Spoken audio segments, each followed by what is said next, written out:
are here today with Nick and Jamie Taylor, owners of Taylor's Fatted Calf and Rafter Tea Incorporated in Havana, Arkansas. In the latest edition of the Rural Scene, Farm Credit of Western Arkansas's magazine, we featured their operation and new meat processing facility. Nick and Jamie, could you introduce yourselves and tell us a little bit more about your operation and how you started farming? I'm Jamie Taylor. I'm Nick Taylor, and we own Taylor's Fatted Calf and Rafter Tea Incorporated. So I always grew up on the farm, grew up right here, actually. Did not want to do chickens. I was going off. Did 2 years in college, decided I really didn't want to be a teacher. Worked at the NRCS as a water quality tech, and I fell in love with grass. We really did. And then my grandfather, he got cancer. He had 2 chicken houses, and none of the other grandkids were interested in farming.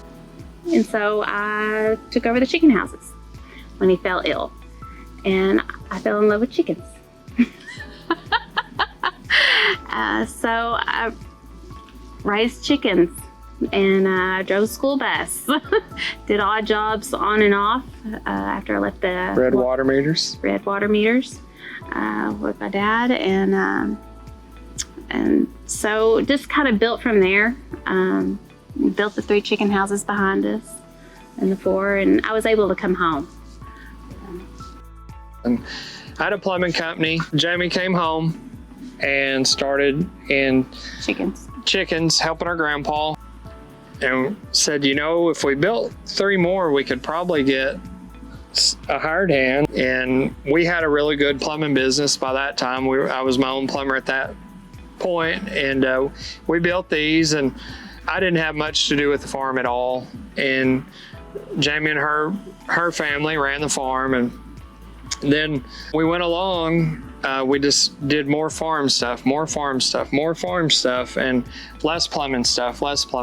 And then somewhere around 2012, we quit plumbing altogether.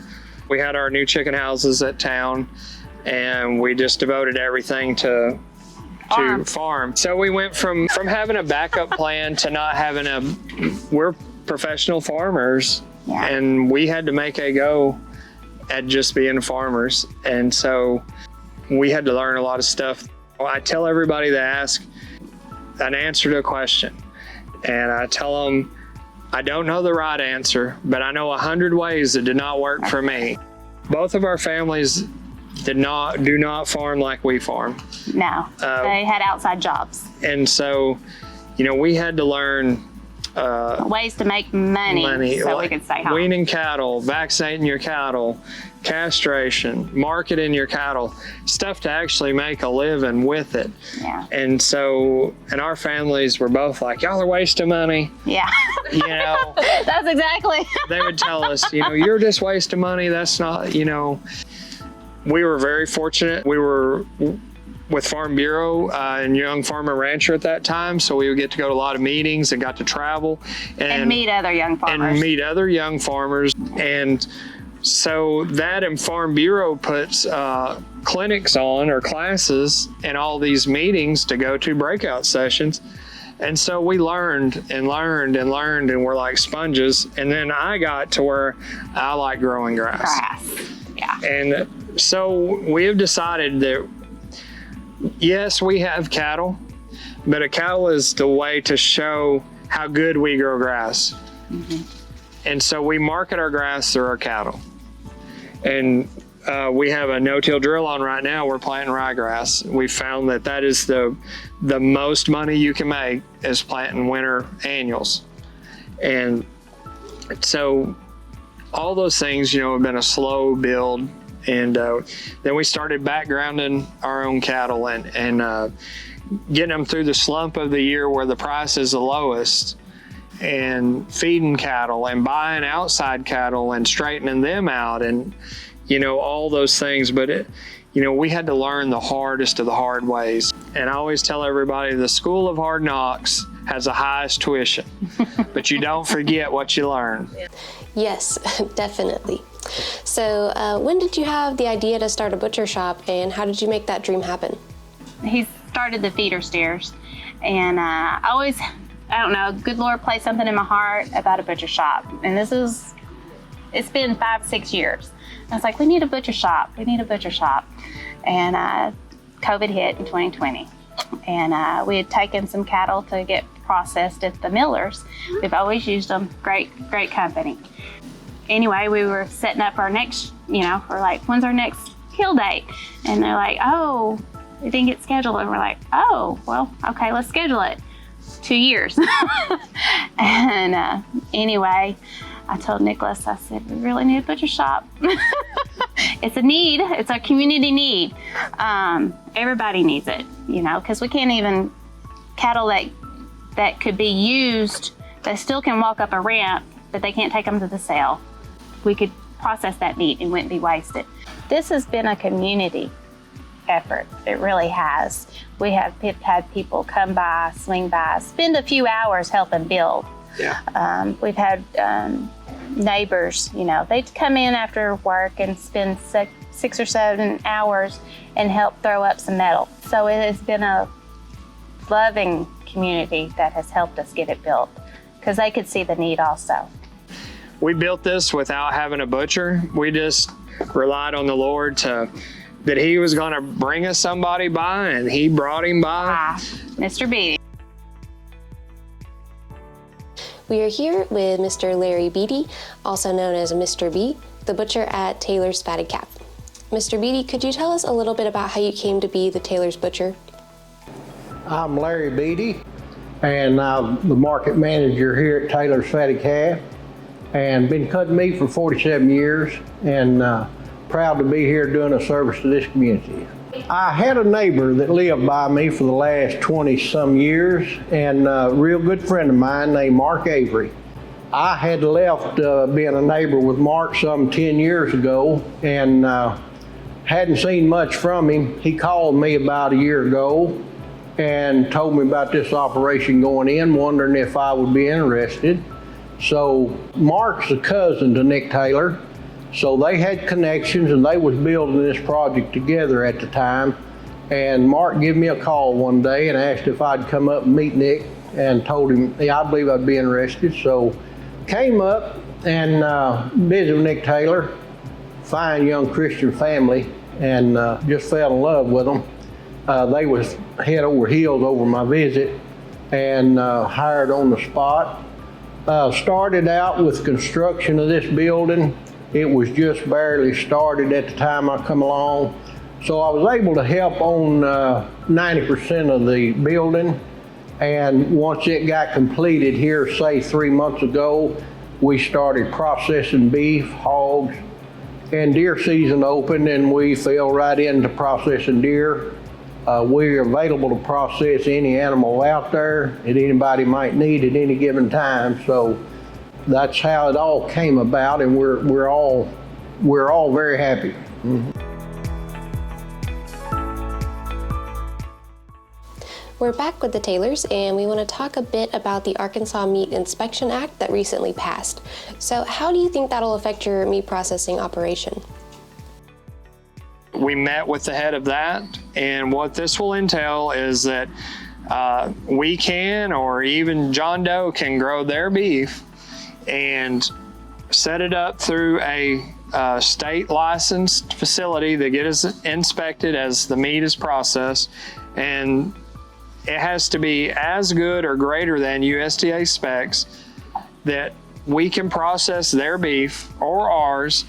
And when it goes through the inspection and has a stamp, the Arkansas State Inspection stamp, it can be sold to restaurants or anybody in the state of Arkansas.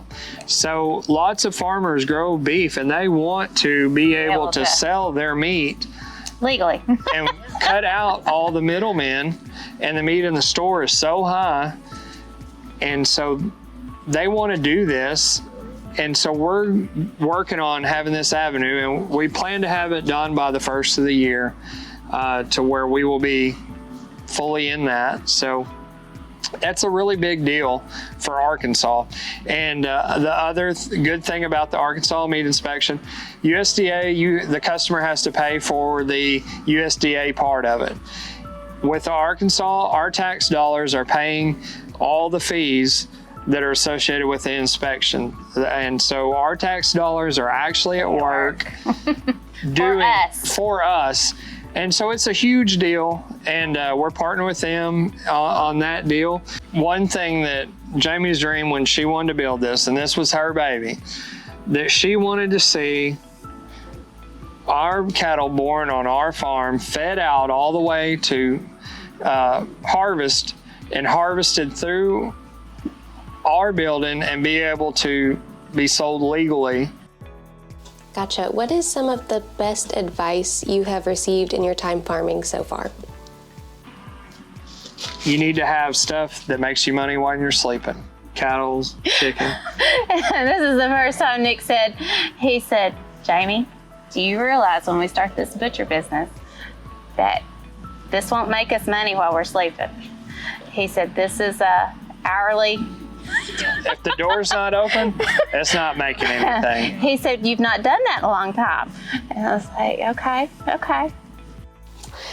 Talking a little bit more about family, what role does your daughter play in the farm, and what do you hope for her as you continue to grow your operation? She is fully involved in everything on this farm. She's worked some days in here. She says at this age, she's not ready to be a cave dweller, to be inside, but she would come and work, her and her friends, anytime we need something, those girls. And yes, this is a legacy that we would love for her to be able to take over, one day. And we've given her all the different avenues, from our poultry houses to our cattle deals. She helps me with feeder steers. It was, when we did them last year, it was just she and I, that was our deal. And she helped me work them and helped me take care of them. And so it's our only child, and yes, that's our dream but at some point, if it's not her dream. What I wanted to take to any young person, anyone, but especially my child. Our biggest concern was when we started this. She's a senior. She's about to leave the nest. And Nick's like, are we stealing from her? And I said, no, I want her to realize we had a dream. We reached that dream. We'll have another dream. And I want her and every young person to realize you can reach those dreams. Go out there. It's going to take work. There'll be sacrifices. There'll be sacrifices. And I think that's the best thing we can give her. The Taylors wanted to extend some special thank yous to people in their community and invite you to come see their operation. Some people that aren't here that I would love for you to put, a special thanks. Duffy Corbin Electric. He helped on some of this wiring.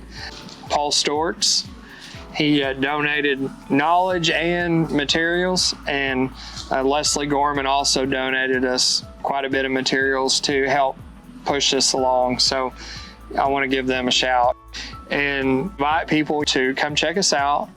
If they can't get in with, their local shop, then, give us a call. We're striving to fill those slots. We will build this as the business grows. I hope to run 2 shifts at some point. And we appreciate all the other butcher shops that are around us that are supportive of us. Everybody is a full community. They know that there's a need being not filled, and that we're filling those needs, because if you can't get theirs in 2 years' time, you're missing out. And so we're really happy to be able to provide those services, to someone else. Taylor's Fatted Calf is located in Havana, Arkansas at 10918 Rocky Point Road. We hope you enjoyed this farm chat with the Taylors, and we invite you to follow Farm Credit of Western Arkansas on social media to see more about the Taylors and other Farm Credit members.